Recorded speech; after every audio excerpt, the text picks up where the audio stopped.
5 lakh 10 lakh. ಇಲ್ಲಿ 20 lakh.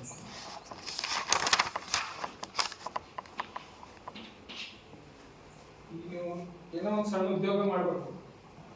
ಏನೋ ಮನೆಯಾಗೆ ಆಯ್ತು ಅಥವಾ ಏನೋ ಸಣ್ಣ ಶಾಪ್ ಇದೆ, ಕಿರಾಣಿ ಶಾಪ್ ಇದೆ, ಏನೋ ವ್ಯವಹಾರ ಸ್ಟಾರ್ಟ್ ಮಾಡ್ತಾ ಇದ್ರಿ. ಈಗ ಸದ್ಯಕ್ಕೆ ಏನಾಗುತ್ತೆ, ನಿಮಗೆ ಆಲ್ರೆಡಿ ನೀವು ಬಿಸ್ನೆಸ್ನ ಈಗ ನೀವು ಯಾರಾದರೂ ಬಂದ್ಬಿಟ್ಟು ನಾನು ಬಿಸ್ನೆಸ್ ಮಾಡ್ತೀನಿ ಉದ್ಯೋಗ ಮಾಡ್ತೀನಿ ಅಂದರೆ ಯಾರು ಕೊಡಂಗಿಲ್ಲ. ಈಗ ನಿಮ್ಮದು ಇರ್ತಕ್ಕಂಥ ಬಂಡವಾಳ ಹಾಕಿಬಿಟ್ಟು ಸಣ್ಣ ಪ್ರಮಾಣದಾಗ ನೀವು ಆ ಬಿಸ್ನೆಸ್ ಮಾಡ್ತಾ ಇರಬೇಕು. ಈಗ ಫಾರ್ ಎಕ್ಸಾಂಪಲ್ ನೀವು ಈಗ ಇದು ಕುರಿ ಕೋಳಿ ಆಡು ಸಾಕಣೆ ಬಂದಿರ್ತೀವಿ.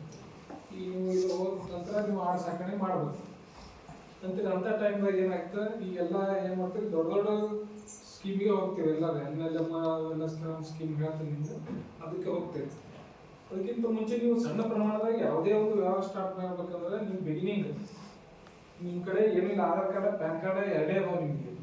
ಅಷ್ಟೇ ನೀವು ಏನೋ ಒಂದು ಸಣ್ಣ ಪುಟ್ಟ ಒಂದು ಏನೋ ಶಾಪಿಂಗ್ ನೋಡ್ರಿ, ಅದನ್ನ ಒಂದು ಅಡುಗೆ ಒಂದು ಯಂತ್ರ ಇಟ್ಟಿರಿ, ಒಂದು ಕರೆಕ್ಟ್ ಮೆಷಿನ್ ಅಥವಾ ಗಿರಣಿ, ರೊಟ್ಟಿ ಮೆಷಿನು, ಯಾವುದೇ ಥರ ಒಂದು ನೀವು ಉದ್ಯೋಗ ಮಾಡ್ತಿದ್ದೀರ ಅಂದರೆ ನಿಮ್ಗೆ ಇದು ಸ್ಟಾರ್ಟಿಂಗ್ ಏನಂದ್ರೆ 50,000 ತನಕ ನಿಮಗೆ ಈಜಿಲಿ ಲೋನ್ ಸಿಗುತ್ತೆ. ನಿಮ್ದು ಯಾವುದು ನಿಮ್ದು ಲೋಕಲ್ ಯಾವುದು ಬ್ಯಾಂಕ್ ಇದೆ, ನಿಮ್ದು ಯಾವ ಬ್ಯಾಂಕಲ್ಲಿ ವ್ಯವಹಾರ ಇದೆ, ಆ ಬ್ಯಾಂಕಲ್ಲಿ ನಿಮಗೆ ಶಿಶು ಮುದ್ರಾದೊಳಗೆ ಶಿಶು ಅಂತ 50,000 ರೂಪಾಯಿ ಕೊಡ್ತಾರೆ. ಈ ಹೆಸರಿಗೆ ತಕ್ಕಂತೆ ಶಿಶು ಅಂದರೆ ಸಣ್ಣ ಮಗು ಥರ. ಈಗ ಒಂದು ಮಗು ಬೆಳಿಬೇಕಂತಂದ್ರೆ ಅದಕ್ಕೆ ಎಷ್ಟು ಕೇರ್ ಮಾಡಬೇಕು, ಎಷ್ಟು ಕ್ವಾಂಟಿಟಿ ಬೇಕು, ಅದರ ಲೆಕ್ಕದ ಮೇಲೆ 50,000 ನಿಮ್ಗೆ ಲೋನ್ ಕೊಡ್ತಾರೆ. ನೀವು ಅದೇ 50,000 ತಗೊಂಡು ನೀವು ಬಂಡವಾಳ ಹಾಕಿ ಅದನ್ನೇ ಬಿಸ್ನೆಸ್ ನೀವು ಇಂಪ್ರೂವ್ ಮಾಡ್ಕೊಂತ ಹೋದರೆ ಮುಂದೆ ಇನ್ನೂ ನಮಗೆ ಹೆಚ್ಚುವರಿ ಬಂಡವಾಳ ಹಾಕಿದ್ರೆ ಇನ್ನೂ ಹೆಚ್ಚಿಗೆ ನಾನು ದುಡಿಬೋದು, ಹೆಚ್ಚಿಗೆ ಅಂಗಡಿ ಒಳಗೆ ಮಾಲ್ ಹಾಕಿದ್ರೆ ಇನ್ನೂ ಹೆಚ್ಚಿಗೆ ನಾನು ವ್ಯವಹಾರ ಮಾಡ್ಬೋದು. ಅಂದ್ರೆ ಏನಾಗುತ್ತೆ, ಅದು 50,000 ತಗೊಂಡು ನೀವು ಕರೆಕ್ಟಾಗಿ ತುಂಬಿ ತೀರಿಸಿದ್ರೆ ಅಂದ್ರೆ ಮುಂದೆ ನಿಮಗೆ ಈ 50ರಿಂದ ನಿಮಗೆ 5 ಲಕ್ಷ ಒಳಗಡೆ ಸಿಗುತ್ತೆ. ನೆಕ್ಸ್ಟ್ ನೀವು 1 ಲಕ್ಷ 2 ಲಕ್ಷ 3 ಲಕ್ಷ 4 ಲಕ್ಷ ಆ ಕೆಟಗರಿ ಒಳಗೆ ನಿಮ್ಗೆ ಸಾಲ ಸಿಗುತ್ತೆ. ನೆಕ್ಸ್ಟ್ ಅದು ಶಿಶು ಆ ಲೋನ್ ತಗೊಂಡು ಬೆಳೆದ್ರು, ಇನ್ನು ಕಿಶೋರ್ ಇದನ್ನು ಲೋನ್ ತಗೊಂಡು ಇನ್ನೂ ನೀವು ಬಿಸ್ನೆಸ್ ಇಂಪ್ರೂವ್ ಆಯಿತು, ತರುಣ್ 5ರಿಂದ 10 ಲಕ್ಷವರೆಗೂ ಸಿಗುತ್ತೆ.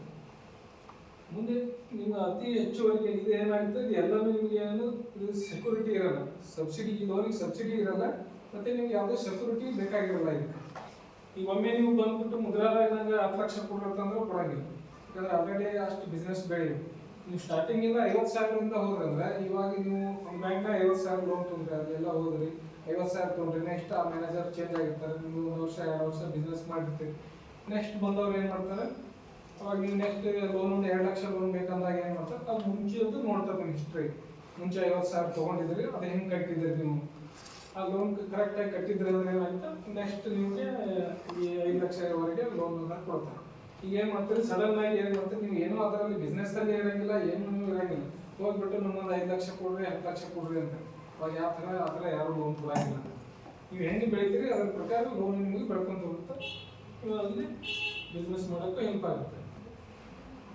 ಈಗ ಯಾವುದೋ ಸಬ್ಸಿಡಿ ಮೊದಲೆಲ್ಲ ಸುಮಾರು ಸಬ್ಸಿಡಿ ಇರ್ತೀವಿ, ಉದ್ಯೋಗಿನಿ ಸ್ಕೀಮು ಹೆಣ್ಮಕ್ಳಿಗೆಲ್ಲ ಸಬ್ಸಿಡಿ ಸ್ಕೀಮ್ ಇದೆ. ಈಗ ಯಾವುದೋ ಸಬ್ಸಿಡಿ ಸ್ಕೀಮ್ ಇಲ್ಲ, ಅದಕ್ಕೆ ಈ ಸ್ಕೀಮ್ ಒಳಗೆ ನೀವು ಡೈರೆಕ್ಟಾಗಿ ಲೋನ್ ತೊಗೋಬೋದು. ಯಾವುದೋ ಮಧ್ಯವರ್ತಿ ಇರಲ್ಲ, ಯಾವುದೇ ಥರ ಏಜೆಂಟ್ ಇರಲ್ಲ, ಯಾರು ಇಲ್ಲ.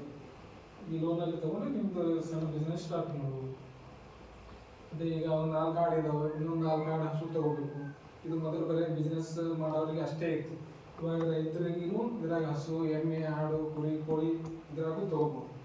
ಈಗ ಸಬ್ಸಿಡಿ ಸ್ಕೀಮ್ ಇಲ್ಲ ಅಂದಾಗ ಒಂದು 2 ಎಮ್ಮೆ ತೊಗೋಬೇಕಂತಂದ್ರೆ ನೀವು ಒಂದು 2 ಲಕ್ಷವರೆಗೆ ಈ ಸ್ಕೀಮಲ್ಲಿ ಕೊಡ್ತಾರೆ. ಈ ಸ್ಕೀಮನ್ನು ಯೂಸ್ ಮಾಡ್ಕೋಬೋದು.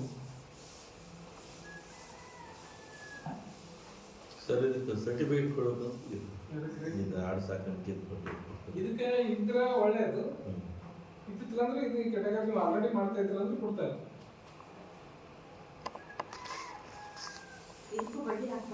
ಬಡ್ಡಿ ಇರ್ತಾರೆ, ಕಡಿಮೆ ಇರುತ್ತೆ ಇದಕ್ಕೆ ಬಡ್ಡಿ.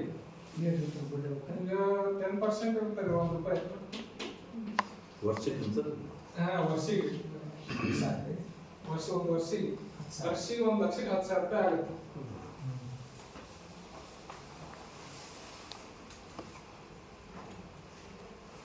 ಮತ್ತೆ ಏನು ಗೌರ್ಮೆಂಟ್ ಸ್ಕೀಮ್ ಅಂತಂದ್ರೆ ದೊಡ್ಡ NLM ಕೇಳಿದರೆ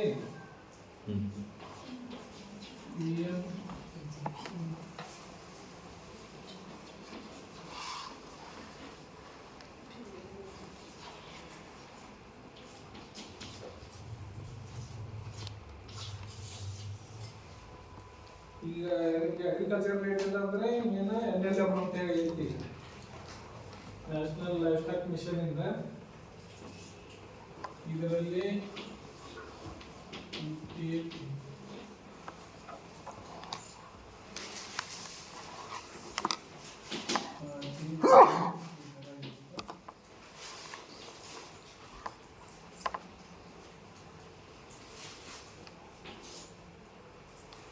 ನಿಮಗೆ ಒಂದು ಕೋಟಿ NLM ಸ್ಟಾರ್ಟಿಂಗ್ 1 ಕೋಟಿ ರೂಪಾಯಿ ಇದೆ. ಇದರಲ್ಲಿ 50% ಸಬ್ಸಿಡಿ ಇರುತ್ತೆ, 40% ಲೋನ್ ಇರುತ್ತೆ, 10% ಸಿಂಗಲ್ ಮಾರ್ಜಿನ್. ಇಲ್ಲಿ 50 lakh subsidy, 40 lakh loan, 10 lakh margin ಇರುತ್ತೆ. ಇದಕ್ಕೆ ಯಾರಾದ್ರೂ ಇದ್ರಾಗ ಅಪ್ಲೈ ಮಾಡಿದರೆ ಯಾರಾದ್ರೂ ಕೇಳಿದ್ರೆ ಈ ಮೇಜರ್ ಈ ಸದ್ಯ ಸ್ಕೀಮ್ ಇರ್ತಕ್ಕಂಥದ್ದು ಇದು ಸೆಂಟ್ರಲ್ ಗೌರ್ಮೆಂಟ್ ಸ್ಟೇಟ್ ಗೌರ್ಮೆಂಟ್ ಕೂಡ ರನ್ ಮಾಡ್ತಾರೆ. ಇದರಲ್ಲಿ 1 ಕೋಟಿ ಮ್ಯಾಕ್ಸಿಮಮ್ ಇರುತ್ತೆ. ಇದ್ರಾಗ ಏನು ಮಾಡ್ತೀವಿ, ಭಾಳ ಜನ ಇದ್ರಾಗ ಎಲ್ಲರಿಗೂ ಲೋನ್ ಸಿಗಲ್ಲ ಇದರಲ್ಲಿ. ಯಾಕಂದ್ರೆ ಇದು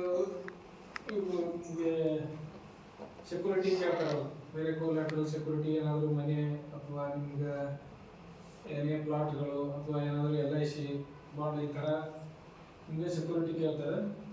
ಇದರಿಂದ 1 ಕೋಟಿ ರೂಪಾಯಿದು ಎಲ್ಲ ರೈತರಿಗೂ ಮಾಡೋಕ್ಕಾಗಲ್ಲ. ಯಾಕಂದ್ರೆ 50% ಈಗ ಇನ್ನೊಂದು ಸ್ಕೀಮ್ ಚೇಂಜ್ ಆಗತ್ತೈತ್ರಿ. ಈಗ ಮುಂಚೆ ಏನಿತ್ತು 40 ಲಕ್ಷ ಲೋನ್ ಆಗ್ತಿತ್ತು, 40 ಲಕ್ಷಕ್ಕೆ ಸೆಕ್ಯೂರಿಟಿ ಕೊಟ್ಟರೆ ಮಾಡ್ತಿದ್ದೀವಿ. ಈಗ ಸಬ್ಸಿಡಿ ಲೇಟ್ ಆಗ್ತಾ ಇದೆ, ಹಿಂಗಾಗಿ ಏನಾಗ್ತಾ ಇದೆ, ಅವ್ರು 90 ಲಕ್ಷ ಲೋನ್ ತಗೊಂತ ಹೇಳ್ತಾರೆ. ಈಗ ಸಬ್ಸಿಡಿ ನಿಮಗೆ 50% ಸಬ್ಸಿಡಿ ಏನಾಗುತ್ತೆ, ಕೆಲವೊಂದು 1 ವರ್ಷದಲ್ಲೇ ಡಿಲೇ ಆಗ್ತದೆ. ಅವಾಗ ಏನಾಗುತ್ತೆ, ನೀವು ನಾವು 40 ಲಕ್ಷ ಲೋನ್ ಕೊಟ್ಟೇವೆ ಅಂದ್ರೆ ನಿಮ್ಮ ಪ್ರಾಜೆಕ್ಟ್ ಕಂಪ್ಲೀಟ್ ಆಗಂಗಿಲ್ಲ. ಈಗ ನಾವು 40 ಲಕ್ಷ ಲೋನ್ ಕೊಟ್ಟೇವೆ, ಸಬ್ಸಿಡಿ ಕೊಡಕ್ಕೆ 1 ವರ್ಷ 2 ವರ್ಷ ಆಗುತ್ತೆ. ಅವಾಗ ನಿಮ್ದು ಪ್ರಾಜೆಕ್ಟ್ ಕಂಪ್ಲೀಟ್ ಆಗಿಲ್ಲ. ಈಗ ಹೆಂಗಿರುತ್ತೆ ಅಂತಂದ್ರೆ 50% ಅಂದಾಗ ನಾವು 50% ನಾವು ಲೋನ್ ರಿಲೀಸ್ ಮಾಡಿದಾಗ 50% ಅವ್ರು ಗೌರ್ಮೆಂಟ್ ಕೊಡ್ಬೇಕು. ಈಗ ನಾವು 50% ಲೋನ್ ರಿಲೀಸ್ ಮಾಡ್ತೀವಿ, ಅಲ್ಲಿ ಅರ್ಧ ಕೆಲಸ ಸ್ಟಾರ್ಟ್ ಮಾಡ್ತೀವಿ. ಅವ್ರ ಕಡೆಯಿಂದ ಫಂಡ್ ಬರೋದು ಲೇಟ್ ಆಗುತ್ತೆ, ಅದು ಪ್ರಾಜೆಕ್ಟ್ ಅರ್ಧಕ್ಕೆ ನಿಂತು ಬಿಡುತ್ತೆ. ಅದಕ್ಕೆ ಏನು ಮಾಡ್ತಾ ಇದ್ದಾರೆ, 90 ಲಕ್ಷ ನೀವು ಲೋನ್ ಸ್ಯಾಂಕ್ಷನ್ ಮಾಡ್ಕೋಬೇಕು. 90 ಲಕ್ಷ ಸ್ಯಾಂಕ್ಷನ್ ಮಾಡಿದಾಗ ಅದು ಹಿಂದಿಗಡೆ 1 ವರ್ಷ 6 ತಿಂಗಳು 2 ವರ್ಷ ಬಿಟ್ಟು ಬಂದರೂ ಏನಾಗುತ್ತೆ, ಅದು 50 ಲಕ್ಷ ಬಂದರೆ ಆ ಲೋನಿಗೆ ಜಮಾ ಆಗಿಬಿಡುತ್ತೆ, ನಿಮಗೆ 40 ಲಕ್ಷ ಹೋಗುತ್ತೆ. ಇದು ಎಲ್ಲರಿಗೂ ರೈತರಿಗೂ ಕಷ್ಟ ಆಗುತ್ತೆ, ಸ್ವಲ್ಪ ಬ್ಯಾಕಪ್ ಇರಬೇಕು, ಇನ್ಕಮ್ ಇರಬೇಕು. ಈಗ ನಾನು ಬರೀ ಅದು ಕುರಿ ಸಾಕಿ ಅದರಿಂದನೇ ಇನ್ಕಮ್ ತೆಗೆದು ನಾನು ಲೋನ್ ಕಟ್ತೇನೆ ಅಂದ್ರೆ ಇದು ಸಾಧ್ಯ ಆಗಂಗಿಲ್ಲ. ಅದಕ್ಕೆ ಏನಾಗುತ್ತೆ, ಯಾರು ಇದ್ದವರು ಈ 100 ಹೋಗ್ಬೋದು. ಇಲ್ಲ ಅಂತಂದ್ರೆ ಇದರಲ್ಲಿ 10 lakh ಇದೆ, 20 lakh ಇದೆ, 30 lakh, 40 lakh ಈ ಥರನೂ ಇದಾವೆ.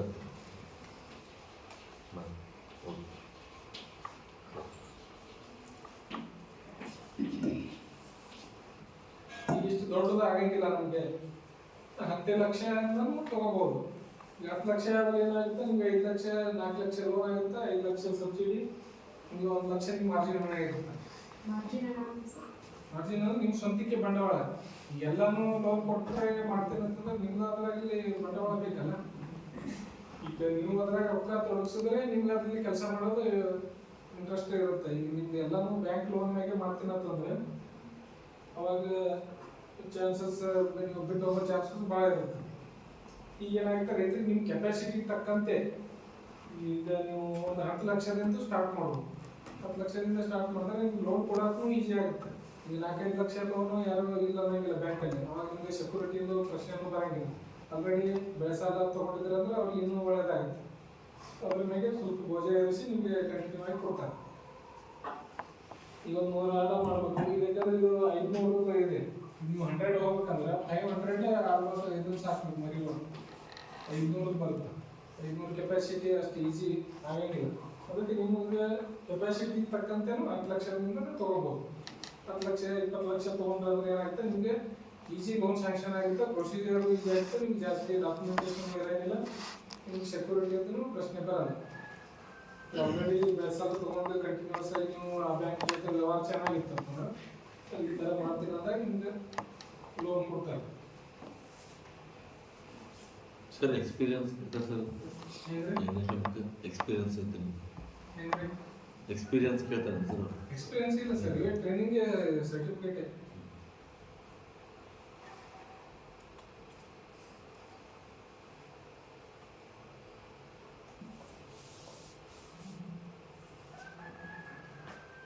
ಏನಾದ್ರು ಡೌಟ್ ಇದ್ರೆ ಹೇಳ್ರಿ. NLM ಯಾರಾದ್ರೂ ಅಪ್ಲೈ ಮಾಡಿದ್ರೆ, ಯಾರಾದ್ರೂ ಮಾಡಿದ್ದಾರೆ ನೋಡಿದ್ರೆ NLM ಒಳಗೆ ಈ ಕಡೆ ಎಲ್ಲ ಸುಮಾರು ಬೆಳಿಗ್ಗೆ ಈ ಕಡೆ ಭಾಳ ಜನ ಮಾಡಿದ್ದಾರೆ. ಬಟ್ ಏನ್ ಮಾಡುತ್ತಾರೆ ಇದರಲ್ಲೆಲ್ಲ ಆಲ್ಮೋಸ್ಟ್ ಇದರ 90% ಜನ ಫೇಲ್ ಆದವರೇ ಇದ್ದಾರೆ. ಇದರ ಶೆಡ್ ಮಾಡ್ತಾರೆ, ಒಳ್ಳೆ ಶೆಡ್ ಮಾಡಿರ್ತಾರೆ, 50 ಲಕ್ಷ ಶೆಡ್ ಮಾಡ್ತಾರೆ. ನೆಕ್ಸ್ಟ್ 50 ಲಕ್ಷ ಮರಿಗಳಿಗೆ ಕೊಟ್ಟಿರ್ತೀವಿ, ಒಂದು ಬ್ಯಾಚ್ ರನ್ ಮಾಡ್ತಾರೆ. ನೆಕ್ಸ್ಟ್ ಬ್ಯಾಚ್ ಏನಾಗ್ಬಿಡುತ್ತೆ, ಮರಿಗಳ ತರಕ್ಕೆ ದುಡ್ಡು ಇರಂಗಿಲ್ಲ. ಅದು ಭಾರಿ ಕಷ್ಟ ಇದೆ. ಅದಕ್ಕೆ ನಿಮ್ಗೆ ಬೇರೆ ಬ್ಯಾಕಪ್ ಬಿಸ್ನೆಸ್ ಇತ್ತು, ಬ್ಯಾಕಪ್ ದುಡ್ಡು ಇತ್ತು, ಬೇರೆ ವ್ಯವಹಾರ ಇದ್ದು ಅಂದ್ರೆ ಅಷ್ಟೇ ನಡೀತು.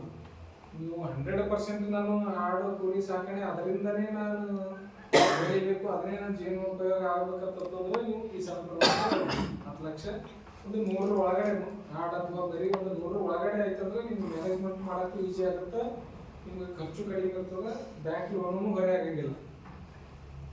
ಅದಕ್ಕೆ ಈ NLM ಸ್ಕೀಮ್ ಭಾಳ ಜನ ಐತಿ, ರೈತರು ಹಾಕೊಂಡ್ ಬರೋದು ಏನ್ ಮಾಡ್ತಾರೆ, ಕೋಟಿದೆ ಅಪ್ಲಿಕೇಶನ್ ಹಾಕೊಂಡ್ ಬರ್ತಿರ್ತಾರೆ. ಬಟ್ ಕೋಟಿದಾಗ ಯಾರು ಸಕ್ಸಸ್ ಆಗಿಲ್ಲ. ಈ 10 ಲಕ್ಷ 20 ಲಕ್ಷ ಲೋನ್ ಹಾಕೊಂಡು ಯಾರು ಹಾಕಿದ್ದು ನೋಡಿಲ್ಲ. ಇದು ಹಾಕೊಂಡು ಬಂದ್ರೆ ನಿಮ್ಗೆ ಈಸಿಯಾಗಿ ಲೋನ್ ಸ್ಯಾಂಕ್ಷನ್ ಆಗುತ್ತೆ, ನಿಮ್ಗೆ ಮ್ಯಾನೇಜ್ ಮಾಡೋಕ್ಕೂ ಈಸಿ ಆಗುತ್ತೆ. ಈಗ ಎಷ್ಟು ಜನ ಇದ್ರಲ್ಲಿ ಈಗ ಕುರಿ ಈಗ ಏನು ಆಡ್ ಸಾಕಣೆ ಪ್ಲಾನ್ ಇದೆ, ಎಷ್ಟು ಜನದು ಇದಾವ್ರೆ ಈಗ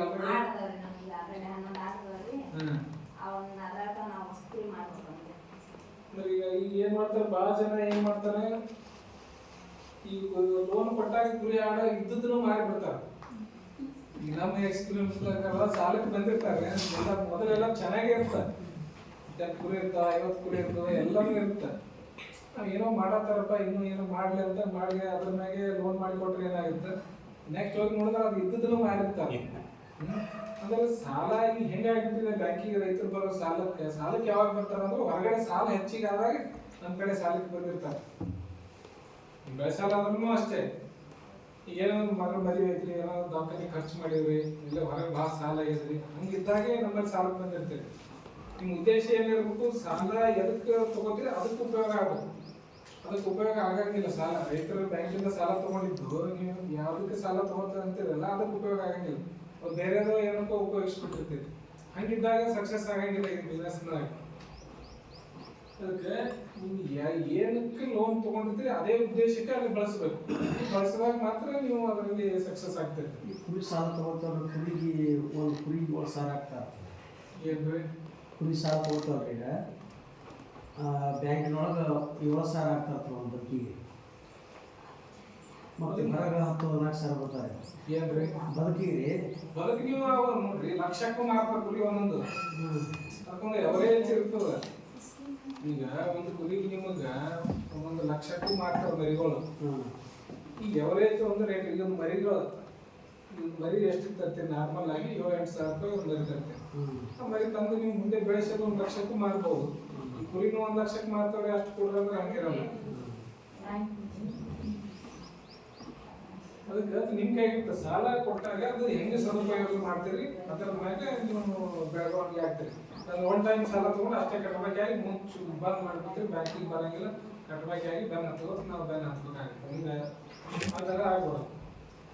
ಯಾಕಂದ್ರೆ ಕುರಿ ಸಾಕಿ ಕುಬೇರ ಆಗುತ್ತೆ ಅನ್ನೋ ಗಾದೆನೇ ಇದೆ. ಇನ್ನಾದರೂ ಯಾರು ನಿಜವಾಗ್ಲೂ ಕುರಿ ಸಾಕ್ತಾರೆ ಅವ್ರಿಗೆ ಸಾಲನೇ ಬೇಡ, ಅವರೇ ಸಾಲ ಕೊಡ್ತಾರೆ. ಕುರಿ ಸಾಕವರು ಸಾಲನೇ ತಗೊಳಂಗಿಲ್ಲ. ಈಗ ಎಷ್ಟೋ ಜನ 100 ಕುರಿಗಳು ಇರ್ತಾವ, ಸಾಲ ಬೇಕಂದ್ರೆ ಅವ್ರು ನಿಮ್ಗೆ ಎಷ್ಟು ಕೂಡ ಹೇಳಿರ್ತಾರ. ಅವ್ರು ಅಂದ್ರೆ ಉದ್ದೇಶ ಕರೆಕ್ಟ್ ಆಗಿದ್ದು ಈ ಸ್ಕೀಮ್ ಅಲ್ಲಿ ಸಾಲ ತಗೊಂಡು ನೀವು ಸಕ್ಸಸ್ ಮಾಡಬೇಕು. ಇಲ್ಲ ಸುಮ್ಮನೆ ಏನೋ ಎಲ್ಲೋ ಯಾವ್ದೋ ಕುರಿ ತೋರಿಸಿ, ಹಸು ಎಮ್ಮೆ ತೋರಿಸಿ ಹಿಂಗೆ ಸಾಲ ತಗೊಂಡು ನೀವೇ ಮೋಸ ಹೋಗ್ತೀರಿ, ನೀವೇ ವಂಚನೆ ಆಗಿಬಿಡ್ತೀರಿ. ಮುಂದೆ ಎಲ್ಲ ಬ್ಯಾಂಕಿಗೆ ಕಟ್ಟಬೇಕಾಗಿ ನಿಂತು ಬಿಡ್ತೀರಿ. ನೀವು ಅಷ್ಟು 10 ಲಕ್ಷ ತಗೊಂಡು ನೀವು ಕಟ್ಟಬೇಕಾದ್ರೆ ಏನು ಬ್ಯಾಂಕಿಗೆ ಹೋಗೋಲ್ಲ, ಬ್ಯಾಂಕಿಗೆ ಏನಾಗಿಲ್ಲ, ಬಟ್ ನೀವು ಹಾಳಾಗ್ತೀರಿ. ಅದಕ್ಕೆ ನೀವು ಉದ್ದೇಶ ಕರೆಕ್ಟ್ ಇತ್ತಂದ್ರೆ ಆ ಲೋನಿಗೆ ಲೋನ್ ಮಾಡಿ. ಯಾಕಂದ್ರೆ ಭಾಳ ಜನ ಈ ರೈತರು ನಾವು ಸಾಲ ಕೊಡ್ತೀವಿ ಅಂದ್ರೆ ರೈತರು ಸಿಗ್ತಾ ಇಲ್ಲ. ಈಗ ಬೆಳೆಸಲು ಒಂದೇ ಸಾಕಂತಾರೆ. ಎಲ್ಲರೂ ಏನು ಮಾಡ್ತಾರೆ, ಏನು ಕಷ್ಟ ಬಂದ್ರೆ ಬಂಗಾರ ಅಂತ ಒತ್ತಿ ಹೋಗೋದು.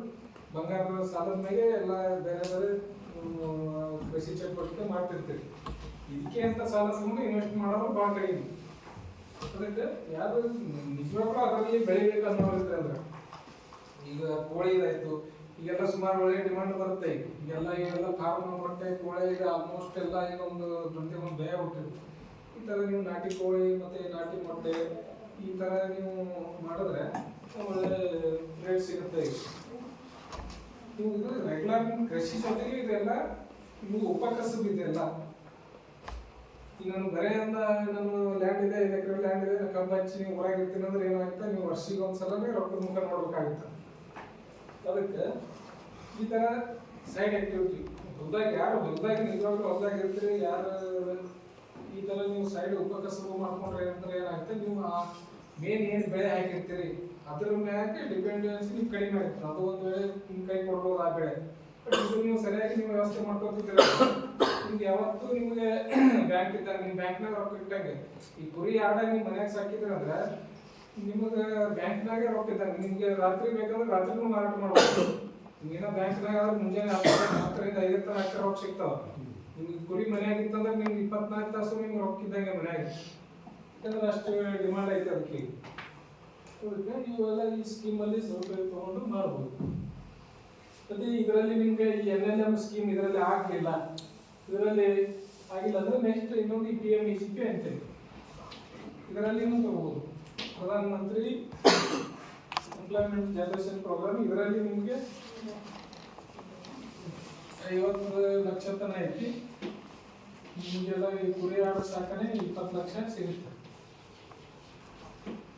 ಈಗ 20 ಲಕ್ಷ ಇರುತ್ತೆ, ನಿಮಗೆ 35% ಸಬ್ಸಿಡಿ ಇರ್ತಾ ಇದೆ. ನೀವು ಇದರಲ್ಲಿ 10 ಲಕ್ಷನೂ ತಗೋಬಹುದು, 5 ಲಕ್ಷನೂ ತಗೋಬಹುದು. ಯಾಕಂದ್ರೆ ಯಾವುದೇ 35%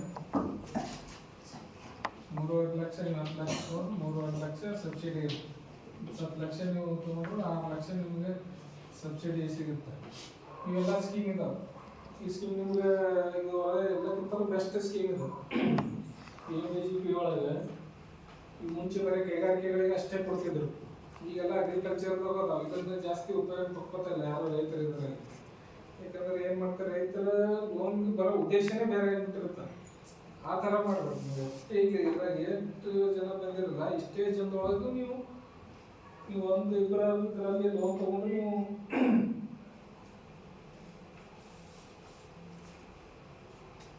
ಭಾಳ ಜನ ಏನು ಮಾಡ್ತಾರೆ, ಈ ಸ್ಕೀಮ್ಗಳು ದುರುಪಯೋಗ ಜಾಸ್ತಿ ಆಗ್ತಿರ್ತಾವೆ. PMEGP ಹೆಂಗಂದ್ರೆ ಮಾನಿಟರಿಂಗ್ ಇರ್ತದೆ, ಯಾರ್ದು ಮಧ್ಯವರ್ತಿಗಳು ಆಮೇಲೆ ಇರಲ್ಲ, ಯಾರ್ದು ಮಿಡಲ್ ಮ್ಯಾನ್ ಇರಲ್ಲ. ನೀವು ಬ್ಯಾಂಕಿಗೆ ಹೋಗಿ ಲೋನ್ ಕೊಡ್ತೀನಿ ಅಂತಂದ್ರೆ ಆನ್ಲೈನ್ ಅಪ್ಲಿಕೇಶನ್ ಹಾಕ್ತೀರಿ. ಆನ್ಲೈನ್ ಅಪ್ಲಿಕೇಶನ್ ಹಾಕಿ ಬ್ಯಾಂಕ್ ಸ್ಯಾಂಕ್ಷನ್ ಆಗಿ ಆನ್ಲೈನೇ ಕ್ಲೈಮ್ ಇರುತ್ತೆ, ಎಲ್ಲ ಆನ್ಲೈನ್ದಾಗೆ ಆಗುತ್ತೆ. ಲೋನ್ ಸ್ಯಾಂಕ್ಷನ್ ಆದ್ರೆ ತಿಂಗಳ 15 ದಿವಸ ಒಳಗಡೆ ನಿಮಗೆ ಸಬ್ಸಿಡಿ ಬರುತ್ತೆ. ಹಾಕಿರಿ ಅಂದ್ರೆ ಇದ್ರಾಗ 2 ಸಲ ಆಗಿರೋದು. ಇಲ್ಲಿ ಯಾವ ಬ್ಯಾಂಕ್ ಹಾಕಿರಿ? ಎಲ್ಲಿದೆ? ಶಿರೂರ. ಎಷ್ಟು ಹಾಕಿರಿ? 4 ಲಕ್ಷ. ಏನು ಕೊಡ್ತೀನಂದ್ರೆ ಅದರದ್ದು ಬೇರೆ ತರಬೇತಿ ಕೊಡ್ತಾರೆ. ಮತ್ತೆ ಇದು ನಿಮ್ಗೆ ಈ ತರಬೇತಿ ಹೆಂಗಿದೆ, ನಿಮ್ಗೆ ನಾಲೆಜ್ ಈಗ ಆಡ ಕುರಿ ಮರಿ ಹೆಂಗ್ ಬೆಳೆಸ್ಬೇಕು, ಅವಕ್ಕೆ ಔಷಧ ಹೆಂಗ ಇದು, ಮತ್ತೆ ಅದಕ್ಕೆ ಬೇರೆನೇ ತರಬೇತಿ ಕೊಡ್ತಾರೆ. ಮತ್ತೆ ಅದಕ್ಕೆ ನಿಮ್ಗೆ ಮತ್ತೆ ಆನ್ಲೈನ್ದಾಗ 7 ದಿವಸ ತರಬೇತಿ ಕೊಡ್ತಾರೆ ಅವರು. ಜಿಲ್ಲಾ ಕೈಗಾರಿಕೆ ಇಲಾಖೆಯವರು, ಖಾದಿ ಮತ್ತು ಗ್ರಾಮೋದ್ಯೋಗ ಇಲಾಖೆಯವರು ಅದಕ್ಕೂ 7 ದಿವಸ ಕೊಡ್ತಾರೆ. ಅವ್ರ ಮೊಬೈಲ್ದಾಗೆ ತರಬೇತಿ ಇರುತ್ತೆ. ಇದು ನಿಮ್ಗೆ ಆ್ಯಕ್ಚುಲಿ ನಿಮ್ಗೆ ತಿಳ್ಕೊಳಕ್ಕೆ, ಇದು ಬರೀ ಲೋನ್ ತೊಗೊಳಕ್ಕೆ ಅಷ್ಟೇ ಅಲ್ಲ. ಇದು ನಿಮಗೇನು ಆ್ಯಕ್ಚುಲಿ ನೀವು ಒಂದು ಹೆಂಗೆ ಆಡಗಳು ಸಾಕಬೇಕು, ಆಡ ಅಥವಾ ಕುರಿ ನಿಮ್ಗೆ ಅಲ್ಲಿ ನಾಲೆಜ್ ಅಂದ್ರೆ ಮಾಹಿತಿ, ನಿಮ್ಗೆ ಹೆಚ್ಚು ಮಾಹಿತಿ. ಈಗ ನಿಮ್ಗೆ ಇದೆಲ್ಲ ಕರೆಕ್ಟ್ HH ಇದ್ರಾಗ 100% 10% ತಿಳ್ಕೊಂಡ್ರೆ ಈ ಎಷ್ಟು ಜನ ಆಡ ಮರಿ ಮನ್ಯಾಗ ಸಾಕ್ತಿವಿ, ಹೋಗಿ ಯಾರು ಮೆಡಿಸಿನ್ ವ್ಯಾಕ್ಸಿನ್ ಎಲ್ಲಿ ಏನು ಮಾಡ್ತೀವಿ, ಏನೂ ಮಾಡೋದಿಲ್ಲ. ಯಾಕಂದ್ರೆ ಇದು ಒಂದು ಮಕ್ಕಳ ಥರನೂ ಇವಕ್ಕೆ ನಾವು ಜೋಪಾನ ಮಾಡೋಕ್ಕಾಗುತ್ತೆ. ಈಗ ರೈತರು ಎಲ್ಲರೂ ಆಡ ಎಮ್ಮೆ ಕುರಿ ಕೋಳಿ ಸಾಕ್ತಿವಿ, ಅದೆಲ್ಲ ಲೋನ್ ತೊಗೊಂಡ್ರೆ ಸಾಕಂಗಿಲ್ಲ. ಬಟ್ ಅದಕ್ಕೆ ಈ ಥರ ನೀವು ತರಬೇತಿಯಿಂದ ಏನಾಗುತ್ತೆ, ಅದಕ್ಕೆ ಯಾವ ಥರ ನೀವು ಮೆಡಿಸಿನ್ ಹಾಕ್ಬೇಕು, ಮೇವು ಯಾವ ಥರ, ಅದಕ್ಕೆ ವರ್ಷ ವ್ಯಾಕ್ಸಿನ್ ಯಾವ ಥರ ಕೊಡಬೇಕು, ಆ ಥರ ಇದ್ದಾಗ ಏನಾಗುತ್ತೆ, ನಿಮ್ಗೆ ಅದರಲ್ಲಿ ಸಾವು ಇದು ಕಡಿಮೆ ಆಗುತ್ತೆ. ಈ ಇನ್ಫಾರ್ಮೇಶನ್ ನಿಮ್ಗೆ ಹೆಲ್ಪ್ ಆಗುತ್ತೆ. ಇದು ಲೋನ್ ನೀವು ಅದು ಸ್ಕೀಮಲ್ಲಿ ಹಾಕಿರಿ, ಅವ್ರ ತರಬೇತಿನೇ ಬೇರೆ ಕೊಟ್ಟಿರ್ತಾರೆ. ಬಟ್ ನಿಮ್ಗೆ ಇದು ಅವ್ರು ಹೆಂಗೆ ಬೆಳೆಸಬೇಕು ಅನ್ನೋದು ಈ ತರಬೇತಿ ಹೆಲ್ಪ್ ಆಗುತ್ತೆ. ಈ PMEGP ಮಾಡ್ಬೋದು. ಇದರಲ್ಲಿ ನಿಮಗೆ 35% ಸಬ್ಸಿಡಿ ಇರುತ್ತೆ. ಇದು ಹೆಂಗಿರುತ್ತೆ ಅಂದ್ರೆ 7 ವರ್ಷ ಇರುತ್ತೆ ಲೋನ್. 7 ವರ್ಷ ಲೋನ್ ಇರುತ್ತೆ. 3 ವರ್ಷ ಸಬ್ಸಿಡಿ ಏನಾಗಿರುತ್ತೆ, 3 ವರ್ಷ ತನಕ ಸಬ್ಸಿಡಿ ನಿಮ್ಗೆ ಸಿಗಲ್ಲ. ಇದರಲ್ಲಿ ಸಬ್ಸಿಡಿ ಲಾಕ್ ಇರುತ್ತೆ. 3 ವರ್ಷದ ಮ್ಯಾಗ ಸಬ್ಸಿಡಿ 3 ವರ್ಷ ಆದ ನಂತರ ಸಬ್ಸಿಡಿ ರಿಲೀಸ್ ಆಗುತ್ತೆ ನಿಮಗೆ. ಈ ಸ್ಟಾರ್ಟಿಂಗ್ ಲೋನ್ ಕೊಟ್ಟಾಗ ಎಲ್ಲ ಇನ್ಸ್ಪೆಕ್ಷನ್ ಮಾಡ್ತಾರೆ. ಇನ್ಸ್ಪೆಕ್ಷನ್ ಮಾಡಿ 3 ವರ್ಷ ಆದ ನಂತರ ಇನ್ಸ್ಪೆಕ್ಷನ್ ಮಾಡಿ ನಿಮ್ದು ಕರೆಕ್ಟಾಗಿ ನೀವು ತೊಗೊಂಡಿದ್ದು ಎಷ್ಟು ತೊಗೊಂಡಿರಿ ಅದು ಐತಿ ಇಲ್ಲ ಬಂದಾಗ ಆಡ ಎಮ್ಮೆ ಅದಾವಿಲ್ಲ ನೋಡಿ 3 ವರ್ಷನೂ ಲೋನ್ ಕಟ್ಟಬೇಕು ಆಗಬಾರ್ದು. ಕಟ್ಟಬೇಕು ಆಗಿದ್ರೆ ಅಂದ್ರೆ ನಿಮ್ಗೆ ಅದು ಏನು ಸಬ್ಸಿಡಿ ಅಮೌಂಟ್ ನಿಮ್ಗೆ ಲೋನಿಗೆ ಕೂಡ ಅಲೋ ಮಾಡ್ತಾರೆ. ಸಬ್ಸಿಡಿ ಕೊಡ್ತಾರೆ ಮುಂಚೆನೆ. ಈಗ ಎಕ್ಸಾಂಪಲ್ ನೀವು 10 ಲಕ್ಷ ತೊಗೊಂಡಿರ್ತಂದ್ರೆ ಇವಾಗ 3.5 ಲಕ್ಷ ಸಬ್ಸಿಡಿ ಜಮಾ ಆಗುತ್ತೆ. ಇಲ್ಲೇ ಇರುತ್ತೋ 6 ಲಕ್ಷ, ನೀವು ಸಾಲ ಇಟ್ಟಿರುತ್ತೋ 6 ಲಕ್ಷ ಇರುತ್ತೆ. ಈಗ ಇದು 10 ಲಕ್ಷ ಲೋನ್ ಕೊಟ್ಟಾಗ ಈ 6 ಲಕ್ಷಕ್ಕೆ ಅಷ್ಟೇ ಬಡ್ಡಿ ಬೀಳುತ್ತೆ ನಿಮಗೆ. ಈಗ 3 ಲಕ್ಷ ಸಪ್ರೇಟ್ ಇರುತ್ತೆ. 3 ಲಕ್ಷ ಅದಕ್ಕೆ ನಿಮಗೆ ಇದರ ಬಡ್ಡಿ ಇರಂಗಿಲ್ಲ. ನಿಮ್ಗೆ 10 ಲಕ್ಷದಾಗ ಮೈನಸ್ ಆಗಿ ಅಷ್ಟು ಲೋನ್ ಬಡ್ಡಿ ಇರುತ್ತೆ. 3 ವರ್ಷ ಆದ ನಂತರ ನಿಮ್ಗೆ ಅದು ಸಾಲಕ್ಕೆ ಜಮಾ ಮಾಡ್ತದೆ. 3 ವರ್ಷ ಆದ ನಂತರ ಲೋನ್ ಕ್ಲೋಸ್ ಮಾಡ್ಬೋದು. 3 ವರ್ಷದ ಒಳಗಡೆ ಸಾಲನೂ ಪೂರ ಕಟ್ಟುವಂಗಿಲ್ಲ ಮತ್ತೆ ಕಟ್ಟಬೇಕಿನೂ ಮಾಡುವಂಗಿಲ್ಲ. ಅಷ್ಟು ಇದ್ರೇ ಈ ಸ್ಕೀಮಲ್ಲಿ ಹೆಲ್ಪ್ ಆಗುತ್ತೆ. ಅದೇ ಹೇಳ್ತೀನಿ ನಾವು ಸಣ್ಣ ಪ್ರಮಾಣದಾಗಿ ಇದ್ರಾಗೂ 25 ಲಕ್ಷ ಕೊಡ್ತಾರಂತೆ 25 ಲಕ್ಷ ಹಾಕೊಂಡು ಹೋಗೋದು ಕೊಡಂಗಿಲ್ಲ. ಇದ್ರ ಮತ್ತೆ ಈಗ ಸೆಕೆಂಡ್ ಟೈಮ್ ತಗೋಬೋದು. ಫಸ್ಟ್ ಟೈಮ್ ತಗೊಂಡ್ರಿ, ಫಸ್ಟ್ ಟೈಮ್ ನಿಮ್ಗೆ 4 ಲಕ್ಷ ಅಂತ 4 ಲಕ್ಷ ತೊಗೊಂಡು ನೀವು ಕರೆಕ್ಟ್ ಕಟ್ಟ್ರ ಅಂದ್ರೆ ನಿಮ್ಗೆ ಮುಂದಿನ ಸಲ ನಿಮ್ಗೆ 10 ಲಕ್ಷ ಕಣ್ಣು ಮುಚ್ಚಿ ಕೊಡ್ತಾರೆ. ನೀವು ಅರ್ಧ ಸಾಲ ಕೊಡ್ತಾರೆ. ಇಂಥ ಸ್ಕೀಮಲ್ಲಿ ಎಲ್ಲ ಲೋನ್ ತಗೋದು ಬ್ಯಾಂಕಿಂದ ಯಾರು ರೈತರು ಭಾಳ ಕಡಿಮೆ, ಬರೀ ಬೆಳೆಸಲ್ಲ ಅಷ್ಟೇ ತಗೋತಿರ್ತಾರೆ. ಇಂಥವೆಲ್ಲ ನಾವು ಕೊಡ್ಬೇಕಂತ ಸುಮಾರು ಪ್ರೆಷರ್ ಇರುತ್ತೆ. ಬಟ್ ಯಾರು ರೈತರು ಇರಲ್ಲ. ಈಗ ನಾವೇನೋ ಟಾರ್ಗೆಟ್ ನಾವು ಒಂದು ಸಲುವಾಗಿ ನಾವೇ ಕರೆದು ಕೊಟ್ಟೇವೆ ಅಂದ್ರೆ ಏನಾಗುತ್ತೆ, ಅವ್ರು ಕಟ್ಟಬೇಕಾಗಿ ಸಿಕ್ಕಾಕೋತಾರೆ. ಈ ಥರ ಸಮಸ್ಯೆ ಆಗುತ್ತೆ. ಇರಲಿ. ಮತ್ತೆ ಇದು ಯಾರು ಕೇಳಿದ್ರಿ, ಪ್ರಧಾನ ಮಂತ್ರಿ ಇದು ಫುಡ್ ಆ್ಯಂಡ್ ಮೈಕ್ರೋ ಎಂಟರ್ಪ್ರೈಸ್ ಅಂತ ಹೇಳಿ ಇದರಲ್ಲಿ ನಿಮಗೆ 35% ಸಬ್ಸಿಡಿ ಇರುತ್ತೆ. ಇದು ನಿಮಗೆ ಏನಪ್ಪ ಅಂತಂದ್ರೆ ಇದರಲ್ಲಿ ಮೇಜರ್ ಇದು ಆಹಾರ ರಿಲೇಟೆಡ್ ಏನಾದರೂ ಘಟಕಗಳು ಹಾಕ್ಬೋದು. ಏನು ಮನೆ ಸಾಗಿ ಮಾಡೋ ಮಷಿನ್ ಆಯಿತು, ಹಪ್ಪಳ, ಸಂಡಿಗೆ, ಚಟ್ನಿ ಇಂಥವೆಲ್ಲ ಫುಡ್ ಪ್ರೊಸೆಸಿಂಗ್ ರಿಲೇಟೆಡ್ ಅಲ್ಲಿ ಈ ಸ್ಕೀಮಲ್ಲಿ ಮಾಡ್ಕೋಬೋದು. ಇದು 50% 35% ಮತ್ತೆ ಹಿಂದೆ ಮೇಡಮ್ ಅದು ಹೆಚ್ಚಿಗೆ ಮತ್ತೆ 30 ಲಕ್ಷ ಈ ಮೇಲ್ಗಡೆ ಹೋಗುತ್ತೆ. ಸಣ್ಣ ಪ್ರಮಾಣದಾಗ ನಿಂದಿದ್ದು ಅವ್ರು ಮತ್ತೆ ಕಂಪ್ನಿ ಲೆವೆಲ್ದಾಗ ಹೋದ್ರೆ 50% ಆಗುತ್ತೆ. ಅದು ಕಂಪ್ನಿ ಲೆವೆಲ್ದಾಗ ಹಾಕಬೇಕು. Government state central government 35, state government ದೊಡ್ಡ ನೀವು ಸ್ಕೀಮ್ ದೊಡ್ಡದು ಮಾಡಲ್ಲ, ಕೋಟಿಗಟ್ಟಲೆ ಮಾಡಿದಾಗ 50% ಕೊಡ್ತಾರೆ. ನಮಗೆ ನಮ್ಮ ಲೆವೆಲ್ದಾಗ 30% ಅಷ್ಟೇ ಕೊಡ್ತಾರೆ. 30 ಲಕ್ಷ ಒಳಗಡೆ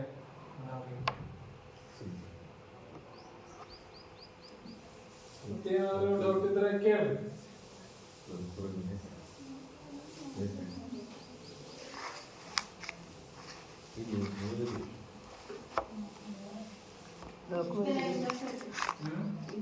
ಇಂಟ್ರೆಸ್ಟ್ ಇರ್ತಾರೆ. ಬ್ಯಾಂಕ್ ಲೋನ್ ಎಲ್ಲಕ್ಕೂ ಇಂಟ್ರೆಸ್ಟ್ ಇದೆ. ಇಂಟ್ರೆಸ್ಟ್ ಇಲ್ಲದೆ ಯಾವುದೂ ಇಲ್ಲ. ಡಾಕ್ಯುಮೆಂಟ್ ಏನು ಇನ್ಕ್ಲೂಡ್ ಯಾವುದಕ್ಕೆ ಲೋನಿಗೆ ಅದೇ ಲೋನಿಗೆ ಮೇನ್ ಅಗ್ರಿಕಲ್ಚರ್ ರಿಲೇಟೆಡ್ ಅಂದರೆ ಅಗ್ರಿಕಲ್ಚರ್ ಡಾಕ್ಯುಮೆಂಟ್ ನೀವು ಏನು ಉತ್ತಾರ ಇಟ್ಕೊಂಡು ನೀವೇನು ಈ ಶೀಡ್ ಉತ್ತಾರ ಲೀಗಲ್ ಒಪಿನಿಯನ್ ಇದೇ ಸೆಟ್ ಇರ್ತಾರೆ. ಏನು ಬ್ಯಾಸಲ್ ಸೆಟ್ಟೆ ಎಲ್ಲ ಬರುತ್ತೆ.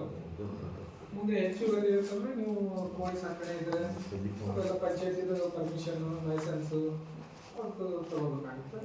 ಒಂದು ಪ್ರಾಜೆಕ್ಟ್ ಸಿಂಪಲ್ ಒಂದು ಪ್ರಾಜೆಕ್ಟ್ ರಿಪೋರ್ಟ್ ಇನ್ನೆಲ್ಲನೂ 2 ಸಲ ಇರಬೇಕು. ಒಬ್ಬರಿಗೆ ಒಂದೇ ಸಲ ಆಯ್ತು. PMEGP ಒಳಗೆ 2 ಸಲ ತಗೋಬಹುದು. ಇನ್ನೆಲ್ಲ ನಮಗೆ ನಿಮಗೆ ಪ್ರಾಜೆಕ್ಟ್ ಮೇಜರ್ ನಿಮಗೆ ಅದು 7 ಇಯರ್ ಕೊಡ್ತಾರೆ. 7 ವರ್ಷ 7 ವರ್ಷ ಕೊಡ್ತಾರೆ. ಈಗ ಮತ್ತೆ ಏನಾದ್ರು ಕೋಲಾಟ್ರಲ್ ಅದು ಬ್ಯಾಂಕ್ ಕೊಟ್ಟರೆ ನಿಮ್ಗೆ 10 ವರ್ಷ ತನಕ ಕೊಡ್ತಾರೆ. ಇಂಟ್ರೆಸ್ಟ್ ಅದು ನಿಮ್ಗೆ 9.5 ಇಂದ ಅರೌಂಡ್ 12% ತನಕ ಇರ್ತದೆ. ಬ್ಯಾಂಕ್ ಟು ಬ್ಯಾಂಕ್ ವೇರಿಯೇಷನ್ ಆಗ್ತಿರ್ತಾರೆ ಅಷ್ಟು. ಪರ್ಸನಲ್ ಲೋನ್ ಸಾಲ ಇರ್ತದೆ ಸರ್. ಪರ್ಸನಲ್ ಲೋನ್ ಅದು ಟೆಲ್ನದ್ದು ನೀವು ಯಾವ ಥರ ಇದು ಎಂಪ್ಲಾಯ್ ಇದ್ದೀರೋ, ಪ್ರೈವೇಟ್ ಎಂಪ್ಲಾಯ್, ಗೌರ್ಮೆಂಟ್ ಎಂಪ್ಲಾಯ್, ಅಥವಾ ಈಗ ರೈತರಿಗೆ ವುಮೆನ್ಗೆ ಮತ್ತೆ 8.5 ಇರುತ್ತೆ. ಯಾವ್ದು ಪರ್ಸನಲ್ ಲೋನ್ ಅದು 8.5 ಇರೋದು ಹೌಸಿಂಗ್ ಲೋನ್ ಇರ್ತದೆ. ಹೌಸಿಂಗ್ ಲೋನ್ ಕಾರ್ ಲೋನ್, ಇದು ಪರ್ಸನಲ್ ಲೋನ್ ಎಲ್ಲ 10% ಮೇಲ್ಗಡೆ ಇರ್ತದೆ. ಈ ಹೌಸಿಂಗ್ ಲೋನ್ 8.5 ಇರುತ್ತೆ. ಇದ್ರಲ್ಲಿ ಬರಲ್ಲ ಸರ್ ವುಮೆನ್ಗೆ. ಆಮೇಲೆ ಈಗ ಎಲ್ಲ ಹೊರಗೆ ಹೌಸಿಂಗ್ ಬರಲ್ಲ, ಅಲ್ಲಿ ಹೌಸಿಂಗ್ ಅಲ್ಲ ವುಮೆನ್ಗೆ ಇಲ್ಲಿ ಎಲ್ಲ ಕಾಮನ್ ಇರೋದು. ಕಾಮನ್. ಇಲ್ಲಿ ಮೇಜರಿಗೆ ಇದು ಸಿಬಿಲ್ ಇಂಪಾರ್ಟೆಂಟ್ ಇದೆ. ಇದೆಲ್ಲ ಆಯ್ತು. Main CIBIL report. ಯಾವುದೇ ಥರ ಸಾಲ ಹೆಂಗಿರುತ್ತೆ ಅಂತಂದ್ರೆ, ನೀವು ಈಗ ಒಂದು ಬ್ಯಾಂಕಿಗೆ, ಯಾವುದೇ ಬ್ಯಾಂಕಿಗೆ ನೀವು ಸಾಲ ಹೋಗಿ ಕೇಳಿದ್ರೆ ಅಂದ್ರೆ, ನೀವು ಹೊರಗಡೆ ಎಲ್ಲೋ ಸಾಲ ಮಾಡಿರ್ತೀರಿ, ಕೇಳಿರ್ತೀರಿ, ಎಲ್ಲೋ ಬೈಕ್ ಲೋನ್ ತೊಗೊಂಡಿರ್ತೀರಿ, ನಿಮ್ಮ ಹೆಸರು ಮೇಲೆ ಬೈಕ್ ಲೋನ್ ಏನೋ ಮಾಡಿರ್ತೀರಿ, ಬ್ಯಾಂಕಿಗೆ ಏನು ಗೊತ್ತಿರೋದಿಲ್ಲ ಇದಿರ್ತೀವಿ. ಅಲ್ಲಿ ಫಸ್ಟಿಗೆ ನೀವು ಯಾರೇ ಬಂದು ಲೋನ್ ಕೇಳಿದ್ರು ಫಸ್ಟ್ ಒಂದು ರಿಪೋರ್ಟ್ ಚೆಕ್ ಮಾಡುತ್ತೆ. ಈ ರಿಪೋರ್ಟ್ ಚೆಕ್ ಮಾಡಿದಾಗೆ ನಿಮ್ಗೆ ಆಲ್ಮೋಸ್ಟ್ 90% ಅಲ್ಲೇ ಕ್ಲಿಯರ್ ಆಗಿಬಿಡುತ್ತೆ. 90% ಜನ ಅಲ್ಲೇ ರಿಜೆಕ್ಟ್ ಆಗಿಬಿಡ್ತಾರೆ. ಎಲ್ಲೋ ಆಲ್ ಇಂಡಿಯಾ ಎಲ್ಲೇ ಹೋಗಿ ನೀವು ಸಾಲ ಬರೀ ಕೇಳಿ ಹೋತಂದ್ರೂ ಅಲ್ಲೇ ಬಂದ್ಬಿಡುತ್ತೆ ರಿಪೋರ್ಟ್. ಈ ಕೆಲವೊಮ್ಮೆ ಏನಾಗಿ ನೀವು ಸಾಲ ತೊಗೊಂಡಿರಲ್ಲ, ಎಲ್ಲಿ ಕಟ್ಟಬೇಕು ಮಾಡಿರಂಗಿಲ್ಲ, ನಿಮ್ಗೆ ಎಲ್ಲ ಬ್ಯಾಂಕ್ನಾಗ ಹೋಗಿ ಸಾಲ ಕೇಳಿರ್ತೀರಿ, ಅದ್ರಾಗ ಬಂದುಬಿಡುತ್ತೆ. ನೀವು ಎಷ್ಟು ಬ್ಯಾಂಕ್ನಾಗ ಸಾಲ ಕೇಳಿರಿ, ಯಾರು ಕೊಟ್ಟಿಲ್ಲ, ನಿಮಗೆ ಏನೋ ಸಮಸ್ಯೆ ಇರ್ಬೋದು, ಹಿಂಗೆ ಆ ಥರನೂ ಇರುತ್ತೆ. ಈ ಜಾಸ್ತಿ ಸಾಲದ ಬಗ್ಗೆ ಎನ್ಕ್ವೈರಿ ಮಾಡಿದ್ರು ಅದರ ರಿಪೋರ್ಟ್ನಾಗ ಬರುತ್ತೆ. ಹಿಂಗಾಗಿ ಏನಾಗುತ್ತೆ, ಸಿಬಿಲ್ ಇಂಪಾರ್ಟೆಂಟ್. ಯಾವುದೇ ಬ್ಯಾಂಕ್ ಕಡೆಯಿಂದ ಸಾಲ ತೊಗೊಂಡ್ರು ಅದನ್ನ ರೆಗ್ಯುಲರ್ ಆಗಿ ಕಟ್ಟಿರ್ಬೇಕಷ್ಟೇ, ಕಟ್ಟಬೇಕು ಮಾಡಬಾರ್ದು. ಈ ಬ್ಯಾಂಕಿನವ್ರು ಅಂತಂದ್ರೆ ಹೆಂಗಾಗುತ್ತೆ, ನಾವು ಸಾಲ ಕೊಟ್ಟು ಬಿಡ್ತೀವಿ, ಕೇಳೋದು ನಿಮ್ಗೆ 10 ವರ್ಷ ಬಿಟ್ಟು ಕೇಳ್ತಾರೆ. ಮುಂದೆ ಕೆಲವೊಂದು ಸಾಲ, ರೈತರ ಸಾಲ ಹೆಂಗಂದ್ರೆ ತಲೆಮಾರ್ತನ ಸಾಲ ಇರ್ತವೆ. ಇಲ್ಲಿ ಅಪ್ಪ ಮಾಡಿದ ಸಾಲ ಮುಂದೆ ಮಕ್ಕಳು ಮೊಮ್ಮಕ್ಕಳು ಕಟ್ತಿರ್ತಾರೆ, ಅಲ್ಲಿ ತನಕನೂ ಇರ್ತಾವೆ. ಅದಕ್ಕೆ ಆಲ್ಮೋಸ್ಟ್ ನೀವು ತೊಗೊಂಡಿದ್ದು ಸಾಲ ನಿಮ್ಮ ಟೈಮಿಗೆ ಕಟ್ಟಿಬಿಟ್ರೆ ಅಂದರೆ ಮುಂದಿನವ್ರಿಗೆ ನಿಮ್ಗೆ ಒಳ್ಳೇದಾಗುತ್ತೆ, ನಿಮ್ಗೆ ಒಳ್ಳೇದಾಗುತ್ತೆ. ಆ ಥರ ಒಂದು ಬ್ಯಾಂಕಿಂಗ್ ಲೈನ್ದಾಗ ಕರೆಕ್ಟ್ ಇರ್ಬೇಕಂತಂದ್ರೆ ನೀವು ಸಾಲ ತೊಗೊಂಡಿದ್ದು ಯಾವುದೇ ಕಾರಣಕ್ಕೂ ಕಟ್ಟಬೇಕು ಮಾಡೋಂಗಿಲ್ಲ. ಯಾಕಂದ್ರೆ ಹೊರಗಡೆ ಥರ ವ್ಯವಹಾರ ಥರ ಇಲ್ಲಿ ಮಾಡೋಂಗಿಲ್ಲ. ಯಾಕಂದ್ರೆ ಹೊರಗಡೆ ಅವ್ರದ್ದು ಈ ಕೆಲವೊಮ್ಮೆ ಕೇಳ್ತಿರ್ತೀವಿ, ಈ ಸಾಲ ಬಡ್ಡಿ ಕಡಿಮೆ ಇರ್ತದೆ ಸರ್, ಮುಂದೆ ಕಟ್ಟೋದು ನಡೀತದೆ, ಈ ಹೊರಗಿನವ್ರಿಗೆ ಕಿರಿಕಿರಿ ಭಾಳ ಇತ್ತು, ಹಿಂಗಾಗಿ ಅಲ್ಲೇ ರೊಕ್ಕ ಕೊಟ್ಟಿವ್ರಿ, ಈ ಥರನೂ ಇರ್ತಾರೆ. ನೀವು ಒಂದು ಕಡೆ ಅಟ್ಯಾಚ್ ಆಗಿಬಿಟ್ರೆ ಬ್ಯಾಂಕಿಗೆ ನಿಮ್ಗೆ ಯಾವುದೇ ಥರ ನೀವು ಫೈನಾನ್ಷಿಯಲ್ ಏನಿದ್ರು ಬ್ಯಾಂಕ್ ಸಪೋರ್ಟ್ ಮಾಡುತ್ತೆ. ಈಗ ಏನು ಮಾಡ್ತಾರೆ ಕೆಲವೊಂದಿಲ್ಲ, ಸರ್ ನೀವು ಕೊಟ್ಟಿದ್ದ ಸಾಲ ಸಾಕಾಗಿಲ್ಲ, ಹೊರಗಡೆ ಮತ್ತೆ ತೆಗೆದಿರ್ತೀವಿ, ಅದನ್ನು ತೆಗೆದು ನೀವು ಆ ಉದ್ದೇಶಕ್ಕೆ ಕರೆಕ್ಟ್ ಬಳಸಿದ್ರೆ ನಿಮ್ಗೆ ಅಲ್ಲಿ ಇನ್ಕಮ್ ಬರುತ್ತೆ. ಅಲ್ಲಿ ಮತ್ತೆ ಅದನ್ನು ಸಾಲ ದುರುಪಯೋಗ ಆಗ್ಯದ ಅಂತ ಹೇಳಕ್ಕಾಗಲ್ಲ. ಬಟ್ ಏನು ಮಾಡ್ತೀರಿ, ಅದು ಯಾವುದೋ ಕಾರಣಕ್ಕೂ ಯಾವುದೋ ಖರ್ಚು ಮಾಡಿಬಿಟ್ಟಿರ್ತೀರಿ, ಅಂದ್ರೆ ಅನ್ಪ್ರೊಡಕ್ಟಿವ್ ಆಗಿಬಿಡುತ್ತೆ. ಅದು ನಾವು ತೊಗೊಂಡಿದ್ದು ಪರ್ಪಸ್ ಅಲ್ಲಿ ಸಾಲ್ವ್ ಆಗಿಲ್ಲ ಅಂದ್ರೆ ಏನಾಗುತ್ತೆ, ಅದು ಸಾಲ ಕಟ್ಟಬೇಕು ಅಂತ. ಯಾಕಂದ್ರೆ ತಿಂಗಳ ಇನ್ಕಮ್ ಇರೋಂಗಿಲ್ಲ, ಅವಾಗ ಏನಾಗುತ್ತೆ ಅಲ್ಟಿಮೇಟ್ಲಿ ಸಾಲ ಕಟ್ಟಬೇಕು ಯಾಕೋತೆ ಹೋಗ್ಬಿಡ್ತು. ಅದಕ್ಕೆ ಬ್ಯಾಂಕಿನ ಕಡೆಯಿಂದ ಸಾಲ ತಗೋಬೇಕನ್ನೋ ಉದ್ದೇಶಕ್ಕೆ ಫಸ್ಟ್ ಕಟ್ಟೋದು ಮೊದಲು ತಲೆಗಿರ್ಬೇಕು. ಮೊದಲು ಹೆಂಗೆ ಕಟ್ಟಬೇಕು, ನಾನು ಆಡ ತಂದು ಸಾಕ್ತೀನಿ, ಆಡ ಸಾಕಿಲ್ಲ ಅಂತಂದ್ರೂ ಅಲ್ಲಿ ಸಾಲ ಕಟ್ಟೋ ಕೆಪಾಸಿಟಿ ಇರಬೇಕು. ಹಂಗಿತ್ತಂದ್ರೆ ನೀವು ಬ್ಯಾಂಕಿಂದ ಸಾಲ ಮಾಡ್ಬೇಕು. ಇಲ್ಲಾಂದ್ರೆ ಏನಾಗ್ಬಿಡುತ್ತೆ, ಒನ್ ಟೈಮ್ ಸಾಲ ತೊಗೊಂಡು ಮುಖ ಹಾಕ್ಬಿಡ್ಬೇಕಾಗುತ್ತೆ, ಒಳ್ಳೆ ಮತ್ತು ಬ್ಯಾಂಕಿನ ಕಡೆ ಮುಖ ಹಾಕೊಂಡಿಲ್ಲ, ಆ ಥರ ಆಗುತ್ತೆ. ಯಾಕಂದರೆ ಬ್ಯಾಂಕಿನ ಜೊತೆ ಕರೆಕ್ಟಾಗಿ ವ್ಯವಹಾರ ಇದ್ದವ್ರಿಗೆ ಭಾಳ ಬೆಳೀತಾರೆ. ಈಗ ಬ್ಯಾಂಕಿನ ಜೊತೆ ತೊಗೊಂಡು ಯಾರು ಸರಿಯಾಗಿದಾರಲ್ಲ ಅವ್ರು ಭಾಳ ಬೆಳೆದಿದ್ದಾರೆ. ಈ ಕೆಲವೊಂದು ಇವೆಲ್ಲ ಯೂಟ್ಯೂಬ್ನಾಗ ನೋಡ್ತೀರಿ, ಒಂದು ಬದುಕಿನ ಬುದ್ಧಿ ಅಂತೇಳಿ ಒಬ್ಬರು ಮಾಡ್ತಾರೆ ನೋಡಿರಲ್ಲ. ಮೊನ್ನೆ ಒಬ್ಬರು ರೈತರದ್ದು ಇಂಟರ್ವ್ಯೂ ಮಾಡಿದ್ರು, ಅವರು ಇಲ್ಲಿ ಚಿಕ್ಕಬಳ್ಳಾಪುರದಾಗ ಏನಿಲ್ಲ, ಅವ್ರು 5,000 ಕೆನರಾ ಬ್ಯಾಂಕ್ನಾಗ 5,000 ರೂಪಾಯಿ ಸಾಲ ತೊಗೊಳ್ತಿರಂತ. 5,000 ಯಾವಾಗ 1985 5,000 ಸಾಲ ತೊಗೊಂಡವರು ಇವತ್ತು 5 ಕೋಟಿ ಲೋನ್ ತೊಗೊಂಡಿದ್ದಾರೆ. ರೈತರು 5 ಕೋಟಿ ಸಾಲ ತೊಗೊಂಡು ಏನು ಮಾಡಿದ್ರೆ ಪೌಲ್ಟ್ರಿ ಮಾಡ್ತಿದ್ದಾರೆ. ಪೌಲ್ಟ್ರಿ ಮತ್ತು ಇವೆಲ್ಲ ದಾಳಿಂಬೆ ಈ ಥರ. ಯಾಕಂದ್ರೆ ನಿಮ್ಮ ಕೈಯಾಗಿದೆ ಯಾವ ಥರ ಬೆಳೆಸಬೇಕು. ಈಗ ಏನಾಗಿಬಿಟ್ಟಿದೆ, ಎಲ್ಲ ರೈತರು ಏನಾಗಿದೆ, ಹೊಲಕ್ಕೆ ಹೋಗೋರು ಕಡಿಮೆ ಆಗಿಬಿಟ್ಟಿದೆ. ಹೊಲಕ್ಕೆ ಹೋಗೋರು ಕಡಿಮೆ ಆಗಿದ್ರಿಂದ ಏನಾಗುತ್ತೆ, ಈಗ ಒಂದು ಕಂಪ್ನಿಗೆ ಹೋಗಿ ದುಡಿಯೋದಂದ್ರೆ 20 ತಾಸು ದುಡಿತೀವಿ. ಅದೇ ಹೊಲದಾಗ ಒಂದು 4 ತಾಸು ದುಡಿ ಅಂದ್ರೆ ಯಾರು ರೆಡಿ ಇರು, ಒಂದು ಮರ್ಯಾದೆ ಹೋಗ್ತ ಅನ್ನೋ ಲೆಕ್ಕನಾಗ ಐತಿ. ಹೊಲ ಕೆಲಸ ಮಾಡೋದು ಮರ್ಯಾದೆ ಹೋಗ್ತಾ ಅನ್ನೋ ಲೆಕ್ಕನಾಗ ಆ ಥರ ಮಾಡ್ತೀವಿ. ಹಂಗಾದ್ರೆ ಕಷ್ಟ ಆಗುತ್ತೆ. ಇದಕ್ಕೆ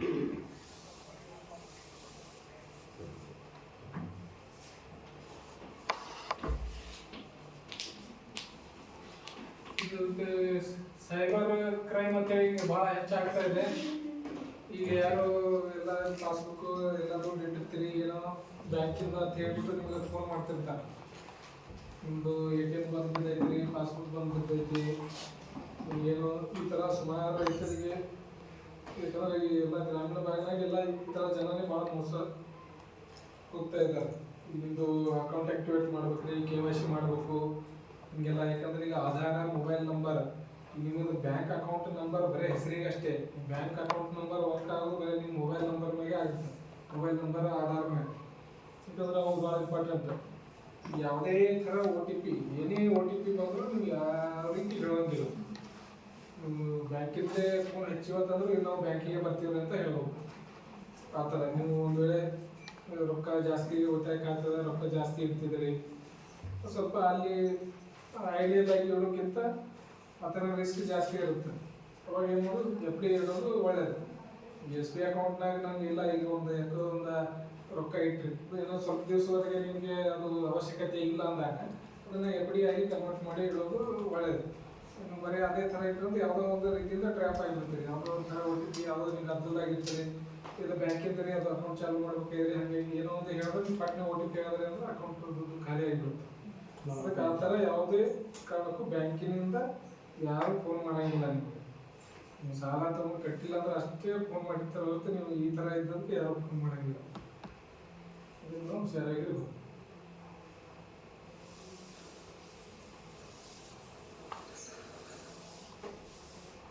ಮತ್ತೇನಾದರೂ ಡೌಟ್ ಇದ್ರೆ ಲೋನ್ಸಿಗೆ ಹೋಗ್ಬೇಕಂದ್ರೆ ಯಾವ ಬ್ಯಾಂಕ್ ಹೋದ್ರೆ ಬೆಸ್ಟ್? ನಿಮ್ದು ರೆಗ್ಯುಲರ್ ಕೆಲವೊಂದು ನೀವು ಸ್ಕೀಮಲ್ಲಿ ಹೋಗೋದಾದ್ರೆ ಸರ್ವಿಸ್ ಏರಿಯಾ ಅಂತ ಇರುತ್ತೆ.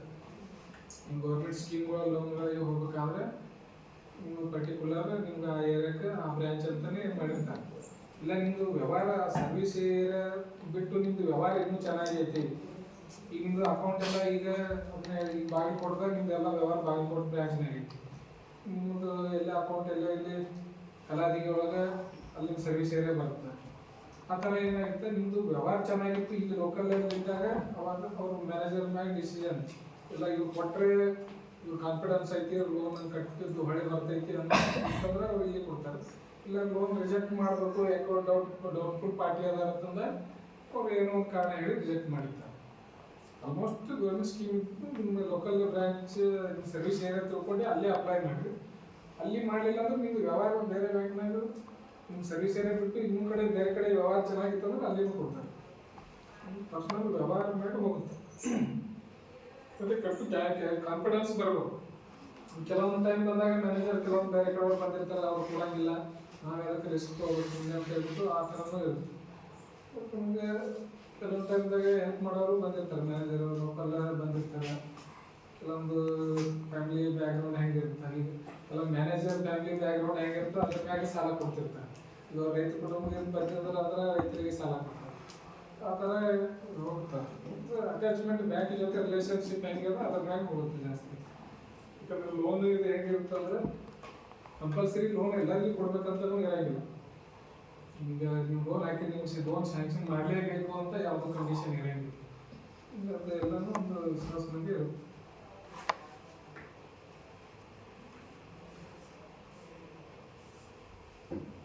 ಮತ್ತೇನಾದರೂ ಡೌಟ್ ಇದ್ರೆ ಹೇಳಿ.